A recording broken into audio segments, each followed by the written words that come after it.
Hello friends, कैसे हैं आप सब। मैं आशा करती हूँ कि आप सब अच्छे होंगे।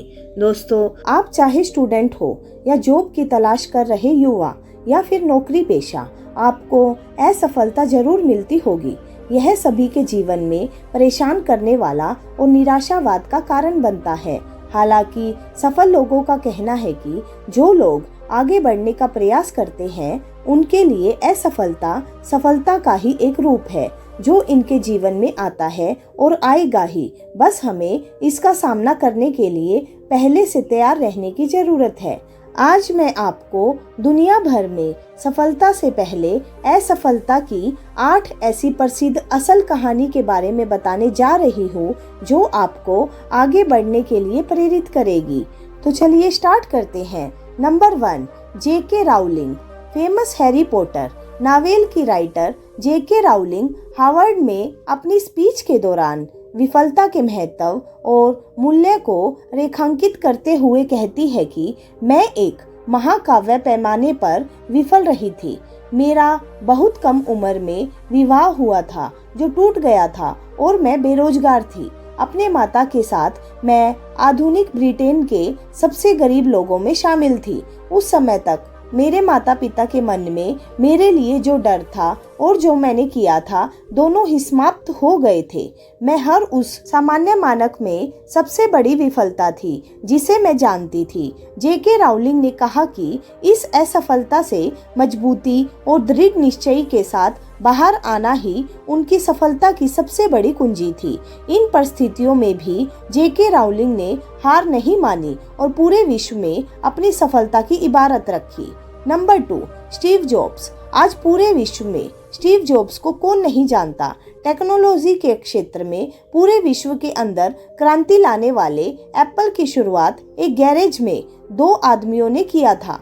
आज हम इसे $2 बिलियन से अधिक संपत्ति वाली कंपनी के रूप में जानते हैं, जिसमें करीब 5,000 से अधिक कर्मचारी काम करते हैं। लेकिन क्या आप लोग जानते हैं कि इस कंपनी को शुरू करने वाले स्टीव जॉब्स को उनकी ही कंपनी से निकाल दिया गया था।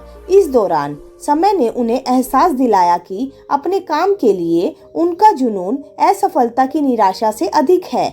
नेक्स्ट और पिक्सर जैसे आगे के उपकरणों ने अंततः जॉब्स को एप्पल में फिर से सीईओ की स्थिति में वापस ला दिया। वर्ष 2005 में जॉब्स ने अपने एक स्पीच में कहा था कि मैंने तब इसे नहीं देखा था, लेकिन यह मुझे मालूम है कि एप्पल से निकाल दिए जाने पर मेरे लिए सबसे अच्छी बात रही जो कि मेरे साथ कभी भी हो सकती थी। अगर आपकी भी जॉब चली गई है तो उसे निराश न हो, बल्कि उससे 2 कदम आगे बढ़ने की कोशिश करें।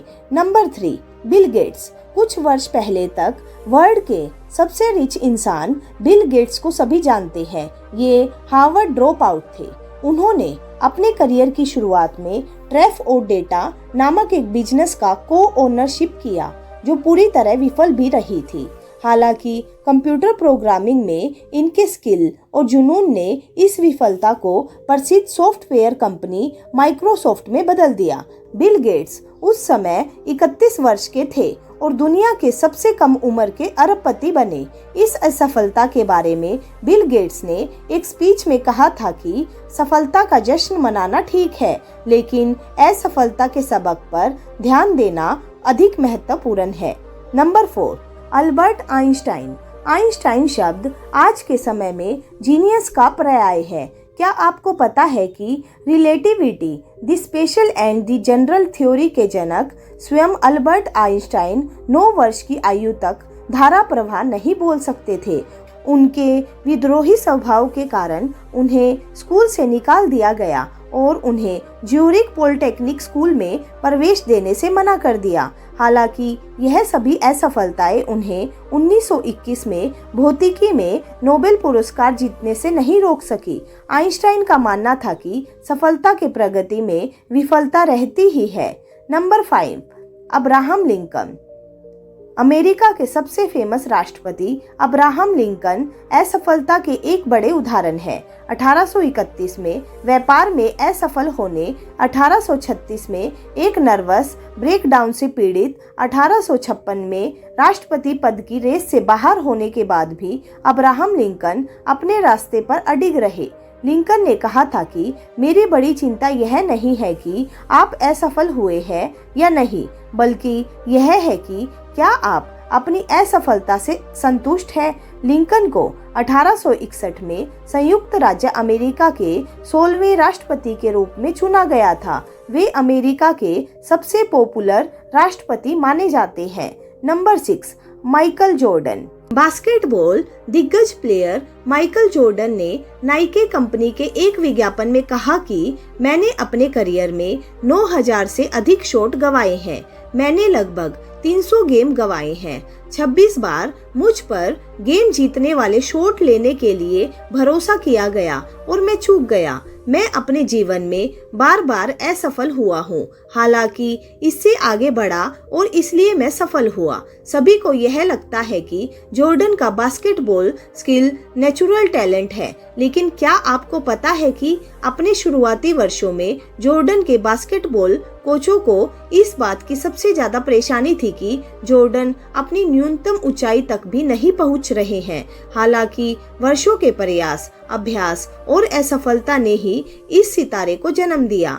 Number 7, Steven Spielberg. Steven Spielberg को अब तक के सबसे प्रभावशाली फिल्म निर्माताओं में से एक माना जाता है। इन्होंने कई वर्ल्ड फेमस मूवी दी है, लेकिन क्या आपको पता है कि स्टीवन स्पीलबर्ग के हाई स्कूल में बहुत खराब ग्रेड थे, जिससे उन्हें दक्षिणी कैलिफोर्निया विश्वविद्यालय से 3 बार खारिज कर दिया गया। जब वे कॉलेज में थे तब उनकी नज़र यूनिवर्सल के अधिकारियों पर पड़ी, जिन्होंने 1969 में उन्हें एक टेलीविजन निर्देशक के रूप में साइन किया था। स्टीवन स्पीलबर्ग ने अपनी एक स्पीच में कहा कि भले ही मैं बूढ़ा हो जाऊं, जो मैं करता हूं वह कभी बूढ़ा नहीं होता। यह मुझे अपने जुनून के लिए भूखा रखता है। आज तक स्पीलबर्ग ने 51 फिल्मों का निर्देशन किया है और उन्हें 3 ऑस्कर से सम्मानित किया जा चुका है। Number 8, Walt Disney. Mickey mouse को पूरे विश्व में बड़े से लेकर बच्चे तक जानते हैं। इसके निर्माता वॉल्ट डिज्नी ने सेना में शामिल होने के असफल प्रयास में कम उम्र में स्कूल छोड़ दिया। इसके बाद इन्होंने एक लॉ ऑफ ग्राम स्टूडियो शुरू किया, जो असफल रहा और ये दिवालिया हो गए। यहाँ से निकलने के बाद उन्होंने एक अखबार ज्वाइन किया, लेकिन वहां से भी इन्हें पर्याप्त रचनात्मक नहीं होने के लिए निकाल दिया गया था, जिसके बाद वॉल्ट डिज्नी ने अपनी मेहनत और भरोसे के दम पर डिज्नी स्टूडियो खड़ा किया। वॉल्ट डिज्नी ने अपनी स्पीच में कहा था कि हम बहुत देर तक पीछे मुड़कर नहीं देखते, हम आगे बढ़ते रहते हैं, नए दरवाजे खोलते हैं और नई चीजें करते हैं, क्योंकि हम जिज्ञासु होते हैं और जिज्ञासा हमें नए रास्ते पर ले जाती है। तो दोस्तों, मैं आशा करती हूँ कि आज की ये ऑडियो बुक आपको जरूर पसंद आई होगी और आपको इससे कुछ ना कुछ सीखने को जरूर मिला होगा।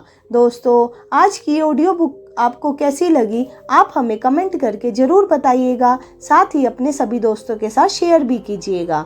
दोस्तों, अगर आपने अभी तक हमारा चैनल सब्सक्राइब नहीं किया है तो प्लीज़ उसको सब्सक्राइब कीजिए और अपने सभी दोस्तों के साथ भी शेयर कीजिए। तो चलिए मिलते हैं अपनी नेक्स्ट ऑडियो बुक में। तब तक के लिए bye bye and take care.